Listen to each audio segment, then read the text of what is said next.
ఓం శ్రీ గురుభ్యో నమ. గం గణాధిపతయే నమ. శ్రీమాత్రే నమ. ఈరోజు మనము 2026 జూలై మాస ఫలితాల అంతర్భాగంగా ద్వాదశ రాశుల గోచార వివరాలు తెలుసుకుందాము.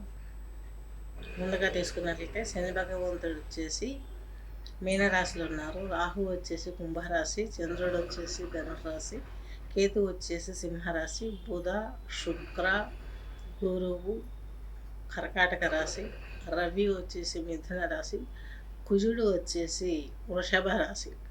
మనకు 4వ తేదీ సింహంలోకి శుక్రుడు వెళ్ళిపోతాడు జూలై. అలాగే 7వ తేదీ మిథునంలోకి వక్రించిన బుధుడు వెళ్ళిపోతాడు. కర్కాటకం నుంచి వక్రించి మళ్ళా మిథునం ప్రవేశం చేస్తాడు. 29వ తేదీ మళ్ళా కర్కాటకంలోకి బుధుడు వక్రత్యాగం చేసుకొని వస్తాడు. 17వ తేదీ సూర్యనారాయణుడు ఈ యొక్క మిథున రాశి నుంచి కర్కాటక రాశిలోకి ప్రవేశిస్తారు. ఇది గోచారం. నెక్స్ట్ మీనరాశి మీన లగ్నం తీసుకుంటే మీకు ఈ యొక్క పూర్వభాద్ర నక్షత్రం ఒక పాదం, ఉత్తరాభద్ర 4, అలాగే రేవతి 4 పాదాలు కలిపి ఈ యొక్క మీనరాశి మీన లగ్నం కిందికి వర్తిస్తుంది. మీనరాశి మీన లగ్నం వరకు తీసుకున్నట్లయితే మీ రాశిధిపతి దశమాధిపతి అయినటువంటి బృహస్పతి మీకు పంచమంలో ఉన్నారు. కానీ శని ప్రభావంతో ఎందుకు ముందు పడలేకపోతున్నారు. ఈయన మీకు లాభాధిపతి వ్యయాధిపతి 2లో ఉన్నాడు.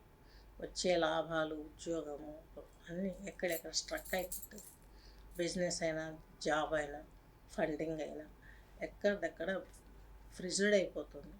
బృహస్పతి కొంచెం బాగున్నాడని కొట్టే శనిది ఒకటి ఉంది. శని ఇప్పుడు ప్రజెంట్ ఎట్లయిపోయిందంటే పుష్యమిలోకి గురువు వచ్చేసి శని భగవంతుడు ఉత్తరాభద్ర స్వనక్షత్రంలో ఉన్నారు.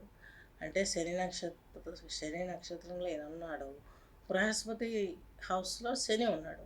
కానీ శని తన నక్షత్రంలోనే ఉన్నాడు కాబట్టి ఈ భర్జన మీనరాశి వాళ్ళని మాత్రం చాలా అవస్థలు పెట్టేస్తుంది.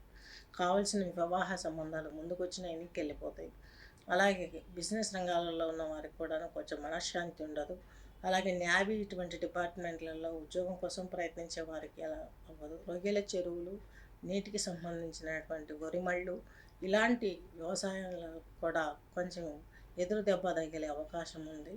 కొంచెం సముద్ర తీరాలలో ఉన్నవారు, ఈ యొక్క నదీ తీర ప్రాంతాలలో ఉన్నవారికి ప్రాణ సంకటంగా ఉంటుంది. ఏది కలిసి రాదు. ఉపద్రవాలు ఎక్కువ, జల ఉత్పాతాలు ఎక్కువ జరిగే అవకాశం కనిపిస్తుంది. దీని నుండి బయటపడాలి. వివాహ సంబంధాలలో కొంచెం ఆచితూచి వ్యవహరించండి. మీకంటూ ఒక పునాది వేసుకోండి. తర్వాత మీరు అది ప్రూఫ్ కావాలి. పునాది ప్రూఫ్ అయితే మీనరాశి మీన లగ్నం వారికి ముందుకు జరిగే అవకాశం స్పష్టంగా గోచరిస్తుంది. అనేక లాభాలు జరగటానికి మీకు బృహస్పతి అలాగే శుక్రుడు 4వ తేదీ వరకు, అంటే కొద్ది కాలమే 4 రోజులు, తర్వాత ఈయన సింహానికి వచ్చేస్తాడు. తద్మూలకంగా మీకు అనేక రకమైనటువంటి ప్రాబ్లమ్స్ అనేటివి సివియర్ కనిపిస్తున్నాయి. కాబట్టి ఎటు చూసినా కూడా వివాహం కావచ్చు, బిజినెస్ కావచ్చు, ఎలక్ట్రికల్ వాళ్ళకు ఇంకా అసలు నష్టాలు జరిగే అవకాశము. సాఫ్ట్వేర్ రంగంలో ఉండి వాటిని నమ్ముకొని ఏదో పెద్ద పెద్ద చదువులకు తగిలిసి విదేశాలకు వెళ్తారు. ఎందుకంటే వ్యయంలో రాహు ఉన్నాడు. ఇక్కడిక్కడ దూరం ఉద్యోగాలని, దూరం ఎడ్యుకేషన్ అనేసి అటు వెళ్తారు. మోటివేట్ అయ్యి రాహు అటువంటి ఆలోచనలు ఇస్తాడు. కానీ అవి అవ్వక మీరు సఫర్ అయ్యేది అంతా ఇంత కాదు. మీకు మీ ఆత్మ సాక్షికే తెలుస్తుంది. ఇవన్నీ కూడా ఆలోచించండి. సంతానం ప్రాబ్లమ్స్ ఉన్నాయి. సంతాన ప్రాబ్లం అంటే వివాహం కాదు. వివాహం కావాలంటే సంతాన ప్రాప్తం అంటే వివాహం అవుతుంది. ఏదో పంచమ గురువు కొంచెం హెల్ప్ చేస్తాడు. కానీ శనిని మాత్రం మనం అంత తక్కువగా అంచనా వేయకూడదు. వ్యయంలో ఉన్న రాహువును అంత తక్కువ అంచనా వేయకూడదు. ఏలినాటి శని ప్రభావం అన్నది మనిషిని ఎంత స్థితికి తెస్తుందంటే, ఇంతవరకు ఎవరైతే నెత్తి మీద పెట్టుకున్నట్లు నటించి మిమ్మల్ని వాడుకున్నారో వాళ్ళు ఈరోజు మిమ్మల్ని రోడ్డున వదిలేస్తారు. అప్పుడు తెలుస్తుంది మీకు మీ విలువ. మీ హార్డ్ వర్క్ మిమ్మల్ని ఆ స్థాయిలోకి తీసుకెళ్ళింది. ఇప్పుడు అవసరం తీరింది, మిమ్మల్ని కిందికి వేస్తాడు. అప్పుడు తెలుస్తుంది. అంటే నా తెలివికి నన్ను స్మూత్గా వాడుకొని ఇప్పుడు నన్ను రోడ్డు మీద ఎక్కేశారు కదా అనే జ్ఞానం వస్తుంది. ఎవరినైతే చిన్న చూపు చూసారో మంచి వాళ్ళని, ఎవరికైతే దూరం అయ్యారో కావాలని వాళ్ళ కాళ్ళు పట్టుకోవటానికి ఈరోజు మీరు రెడీగా ఉంటారు, కానీ ఆ పాదాలు మిమ్మల్ని దగ్గరికి రానివ్వవు. అది గుర్తుపెట్టుకోండి. ఎప్పుడు ఆలోచన హైగా ఉండాలి, మనసు నెమ్మదిగా ఉండాలి, అప్పుడే బలీయంగా ఉంటుంది. మీకు ఆలోచనలు జలరాశి అయినటువంటి ఈ యొక్క మీనరాశి, అలాగే కర్కాటక రాశి, అలాగే వృశ్చిక రాశి,